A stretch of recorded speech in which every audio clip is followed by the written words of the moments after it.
You know, I signed on for 3 of these movies before I even did the first one. And that's a nervous thing to do, you know, to sign on to scripts you haven't even seen. And so I was very eagerly awaiting the arrival of the script. And I got the script and I read it, and my first feeling was a feeling of relief because it was good. And my next feeling was of excitement because I was excited to get to work on it.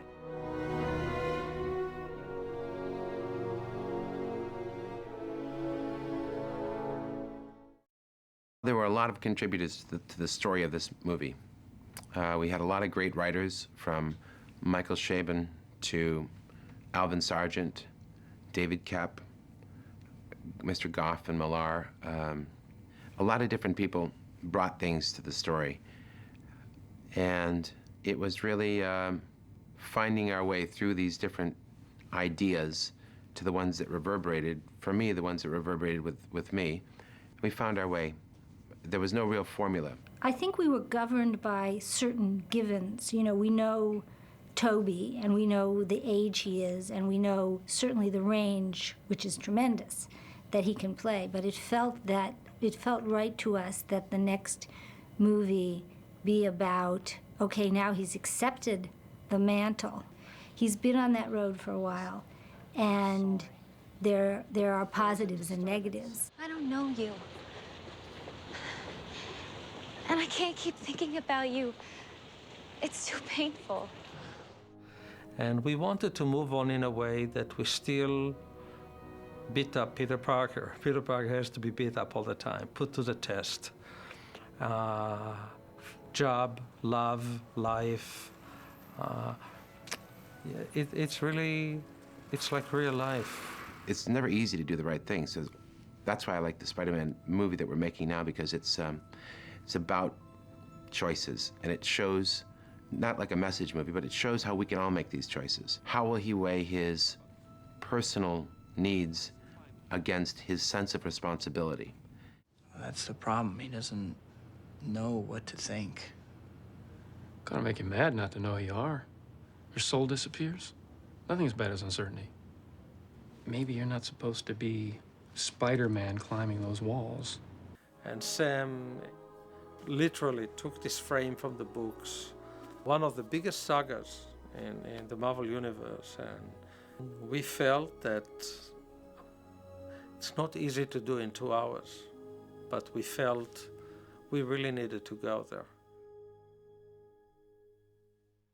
The biggest decision was who was his adversary going to be, and we had worked on Doc Ock. We had worked on him as a character visually for the first movie. We talked about having he and the Green Goblin together. But there was so much story to tell with the origin of Spider-Man, the origin of the Green Goblin. We really didn't think we would do the movie justice by having a third origin in there. Because he was a fan favorite, and we realized the great possibilities cinematically with Doc Ock, which are really obvious when you read the Spider-Man comic books. He does all these fantastic things with these mechanical arms. We realized we wanted to have him. And there was the classic approach, which is Doc Ock, who is a revered scientist, developed this incredible thing, and what do we do with him? And that's on one hand. On the other hand, we had another storyline that, for me, thankfully, it didn't go anywhere. And it was about Doc Ock, a younger Doc Ock, who is actually infatuated with Mary Jane and creates a love triangle. Some of us don't like love triangles, not like that, not with our main villain, and we went through a process, and I think we chose well. He is the ultimate enemy for Spider-Man, and that's why it's so interesting, because there's nothing Spider-Man can do that he cannot counteract.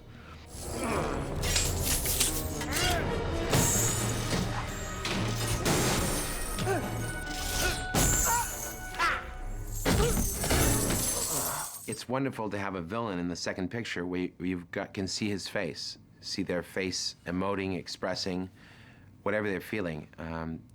Alfred's a great actor, and we really needed somebody with that strong sense of reality and somebody with a sense of humor, which Alfred has.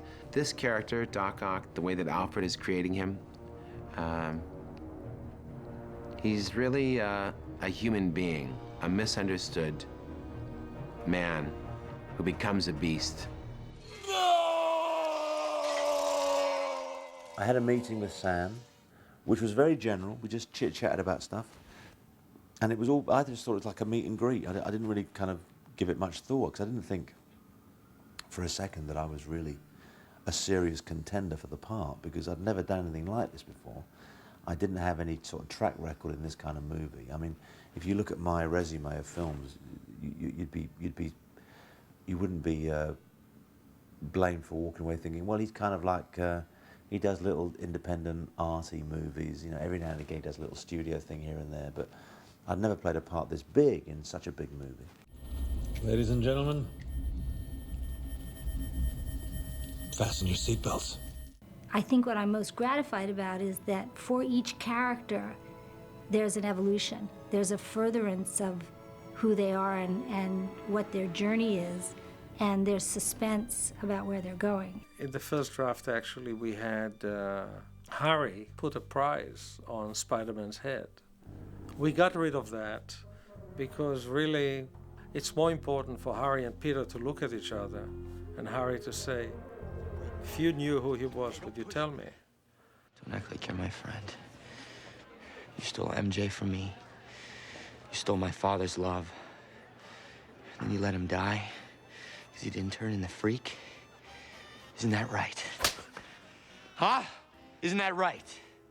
Huh, brother?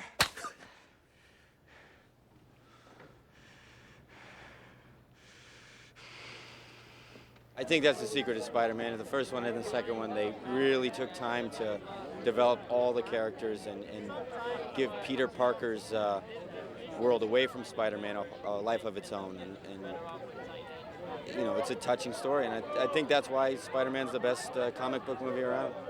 You have a superhero who is almost reluctant about it, and is actually having to debate with himself whether it's worth giving up a regular life to take on the responsibility of being a hero, which is really quite an interesting idea, you know, and an interesting dilemma, which I'm sure we would all be interested in finding out, asking ourselves, you know, well, if I had all these superpowers and I could save the world, would I give everything up to do that? You know, and it's an interesting question to ask yourself.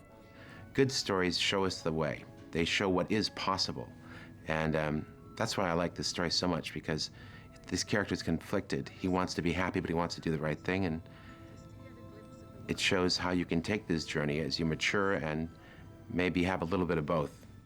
I believe there's a hero in all of us that keeps us honest, gives us strength, makes us noble.